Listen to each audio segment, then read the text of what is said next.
Hello viewers, last lecture में हमने discuss किया था फॉर्म नंबर 45 के बारे में। आज हम जो है डिस्कस करने जा रहे हैं फॉर्म नंबर 46, जो कि बैलेट पेपर अकाउंट है। यहाँ पे आपने हिसाब किताब देना होता है अपने बैलेट पेपर का। तो यहाँ पे हम डिस्कस करेंगे फॉर्म नंबर 46 के बारे में। फॉर्म नंबर 46 में हम जो है डिस्कस करेंगे, इसमें 8 जो है नंबर्स हैं।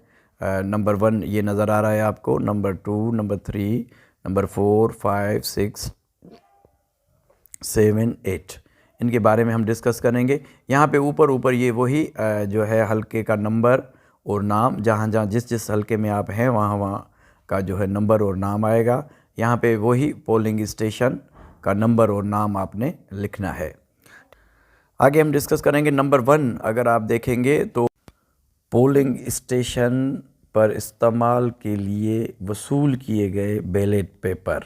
यहाँ पे जो है आपको जितने भी आरओ साहब आपको बैलेट पेपर देता है ये आपकी इनवाइस में मौजूद होंगे। जैसे यहाँ पे 1000 आपको बैलेट पेपर मिले हैं और आपको जो है बुक्स मिली हैं 10।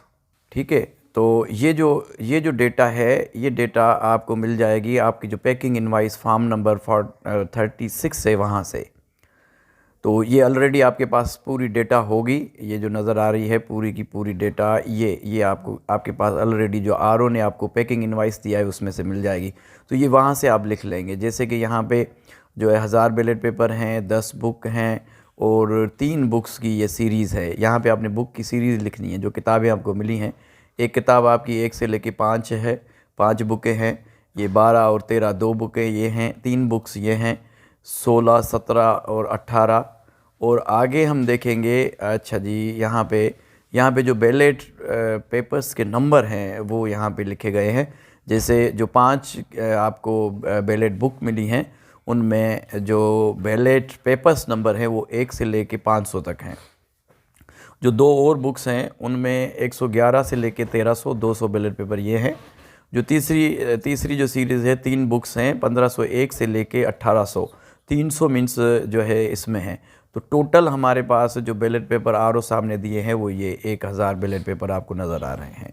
ठीक है, नंबर 2 अब देखें, जहाँ यहाँ पे जो नंबर 2 है ये वाला, अगर इसमें हम देखेंगे तो यहाँ पे जो है मेन प्रॉब्लम जो है प्रिजाइडिंग ऑफिसर के लिए ये होती है कि इसको समझ नहीं पाते हैं। ये है कि बैलेट बॉक्स या बॉक्सेस से बरामद शुदा बैलेट पेपर्स की कुल तादाद, जितने भी बैलेट बॉक्स या बैलेट बॉक्स या बॉक्सेस से निकले हुए हैं बैलेट पेपर, उनकी कुल तादाद यहाँ पे पूछ रहा है। तो अगर आप यहाँ पे देखेंगे तो यहाँ पे 580 है। अब ये 580 यहाँ पे कैसे आए? तो यहाँ पे जितने भी बैलेट बॉक्सेस से बैलेट पेपर निकले थे वो सब लिखेंगे। वो सब कौन से? जो एक्सक्लूडेड फ्रॉम काउंट हुए थे वो भी, और जो वैलिड वोट थे वो भी। अगर ये आपको डेटा फॉर्म नंबर 45 में से मिल जाएगी। हम ज़रा फॉर्म नंबर 45 को देखते। अच्छा जी, फॉर्म नंबर 45 में अगर आप देखेंगे तो ये डेटा, ये 548 एक, ये 548 एक हो गए, और प्लस इसके अंदर आपने वोट दर्ज करने हैं, आपने 32 ये हो गए। ये बी का वन भी आपने यहाँ से उठाना है। ये जो बी है 45 फॉर्म का 1, ये जो एक्सक्लूडेड फ्रॉम काउंट हुए थे ये भी आ जाएंगे। तो 548 और 32 ये सारे आपके फॉर्म नंबर 46 के अंदर आएंगे, इस नंबर 1 के अंदर। अब देखें ये 580 कैसे आ गए यहाँ पे, कि एक जो है एक 548 एक थे और 32 दूसरे, जो ये 32 जो आए थे वो B1 में से आए थे। फॉर्म नंबर 45 के B1 से ये हम उठाएंगे। ठीक है, तो अगर ये टोटल आप करोगे तो ये टोटल आपका आ जाएगा 580 आ जाएगा। ठीक है, यहाँ पे बड़ी परेशानी होती है। ये करें कि टोटल जितने भी निकले हैं वैलिड बॉक्सेस में से ये वैलिड भी होंगे और एक्सक्लूडेड फ्रॉम काउंट भी होंगे। ये जो वैलिड है हर कैंडिडेट के हक में आने वाले वोट है। और ये हमने लिखे थे कॉलम नंबर 3 में, 45 फॉर्म के कॉलम नंबर 3 में ये हमने लिखे थे, और ये बी के हमने 1 में हमने ये लिखे थे। ठीक है, इनको हम जो है वो टोटल करेंगे। ऐसे ही अगर आपके पास जो है टेंडर वोट आते हैं तो टोटल टेंडर वोट अब यहाँ पे 10 है। तो ये 10 कैसे आए हैं?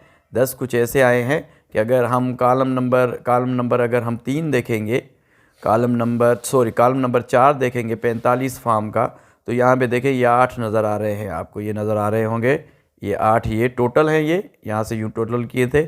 और दूसरे B2 में ये 2 नज़र आ रहे हैं आपको, ये 2 ये, तो 8 और 2 ये हो जाएंगे 10।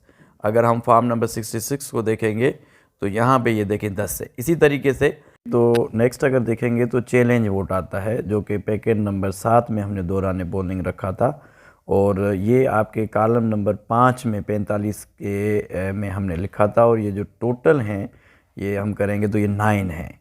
ठीक है जी, ये 9 ये हो गए वैलिड चैलेंज वोट, हर कैंडिडेट के आने जो हक में आए थे उसके टोटल किया था हमने नीचे। और इसमें से जो एक्सक्लूडेड फ्रॉम काउंट हुए थे वो हमने लिखे थे B3 में। अगर हम B3 को देखेंगे तो इसमें जो है वो 4 हमें नज़र आ रहे हैं जो कि थे एक्सक्लूडेड फ्रॉम काउंट हो गए थे, मगर ये चैलेंज थे पैकेट। के बाद हम आते हैं नंबर 5, ये जो नज़र आ रहा है आपको नंबर 5। अब ये नंबर 5 जो है ये डिफरेंस लाता है 45 फार्म में और 46 फार्म में। अब देखिए 45 और 46 को कभी भी मैच नहीं कीजिएगा, वो बिल्कुल भी जो है वो मैच नहीं होंगे। एक सूरत में मैच हो सकते हैं, अगरचे ये जो 5 नंबर ये जो है नंबर 5 अगर यहाँ पे 0 होता है तो मैच होंगे, नहीं तो नहीं होंगे। अब देखें नंबर 5 में जो पैकेट नंबर 10 में आपने ज़ाया शुदा या जो दौरान पोलिंग जो कैंसिल बैलेट पेपर हुए थे वो एक स्ट्रे की सूरत में मिलते हैं, स्ट्रे की सूरत में, और दूसरे स्पाइल की सूरत में। स्पाइल की सूरत में APO से जो ख़राब हो गए थे, स्ट्रे की सूरत जो इधर उधर आपको पड़े हुए बैलेट पेपर नज़र आए थे वो वाले जो 10 नंबर पैकेट में आपने डाले थे वो है। ठीक है, अब नंबर 6 कह रहा है, अगर नंबर 6 को देखें, 6 कह रहा है कि आपने जमा करना है 2 को, 3 को, 4 को और 5 को। जब इन सब को हम जमा करेंगे, 2 को अगर देखते हैं तो 580 एक है, 2 में अगर आप देखोगे तो 580 ये हो गए, 10 ये हो गए, 13 ये हो गए, और 2 ये जो ख़राब हुए थे ये हो गए टोटल 605। अगर हम फार्म नंबर 45 हमारा देखेंगे तो यहाँ पे जो टोटल आया था वो आया था आपका 603। अब देखें यहाँ पे 2 का फ़र्क आ गया है। ठीक है, तभी मैं कह रहा हूँ कि इसको मैच नहीं करना। 2 का फ़र्क इसलिए आया है कि ये जो 2 हैं ये 2 स्पॉइल्ड हुए हैं, या जो स्ट्रे हुए थे ये वो वाले हैं। ठीक है, तो अगर कॉलम नंबर 7 को आप देखोगे तो जो गैर इस्तेमाल शुदा आपके पास बैलेट पेपर बचे हैं, जैसे आप गिनती करते हैं ना, गिनती जो है आपका स्टाफ कर रहा हो, आप भी शामिल होंगे, उसी टाइम जो है आपने हिसाब किताब बना देना है। अब आपके पास 2 बुक्स बची हैं जो कि इस्तेमाल नहीं हुई। एक आपके पास है 1206 से लेके 1300। ठीक है, अब देखें इसका भी यहाँ पे भी बड़ी परेशानी होती है। मैं आपको बताता हूँ कि ये जो नंबर 6 है ये आपको काउंट करना है। अगर हम कैलकुलेटर के हिसाब से करेंगे तो उसमें मैं आपको एक ट्रिक बताता हूँ। पहले हम कैलकुलेटर को खोलते हैं। अगर हम 1300 लिखते हैं, 1300 माइनस 1206, तो हमारे पास जवाब आ रहा है 94। ठीक है, हमारे पास जवाब आया था 94, मगर यहाँ पे आप देखेंगे कि यहाँ पे 95 है। हमने क्या करना है कि जो भी जवाब आपके पास आए उसमें आपने +1 कर देना है। ठीक है, जैसे अब आप अपना कैलकुलेटर निकालें, उसमें क्या करें कि आपने माइनस करना है 1800 में से, आप कैलकुलेटर खोलें, अपने सामने रखें, उसमें से माइनस करना है 1501। ठीक है, जब आप माइनस करोगे तो ये 299 जवाब आएगा, ये जवाब आएगा 299। इसमें आपने +1 कर देना है लाजमी, तो ये पूरे 300 हो जाएंगे। क्योंकि ये जो 1 है जो बैलेट पेपर अटैच है इसको भी हमने काउंट करना होता है, तो यहाँ पे भी बड़े मसले मसाइल हो जाते हैं, तो इसको भी आपने साथ साथ में देखते चलना है। ठीक है, उसके बाद नंबर 8 अगर हम देखेंगे तो ये कह रहा है कि आपने क्या करना है, जमा करना है 6 को और 7 को। 6 और 7 को जब आप जमा करेंगे तो 6 जो है हमारे पास कॉलम नंबर जो 6 है, कॉलम नंबर 6 ये है। ठीक है, ये 605 एक, और कॉलम नंबर ये कह रहा है कि कॉलम नंबर 7 को, 7 हमें नज़र आ रहा है, ये नज़र आ रहा है 7। ठीक है, तो हमने क्या करना है कि 6 और 7 को हमने टोटल करना है। 6 और 7 को जब हम टोटल करेंगे तो हम देखते हैं कि हमारे पास जो 6 है वो है 605 और प्लस हमने ये हो गया 7 आपका 395। अगर इसको हम टोटल करेंगे तो ये हो जाएंगे 1000। ठीक है, अब देखिए कि ये 1000 ये नज़र आ रहा है, ये 1000 कॉलम नंबर 8 में, ये 1000 और ये वाले जो आपने आपको आर ने दिए थे ये 1000 और यहाँ पे भी 1000, ये दोनों जो है मैच होने चाहिए।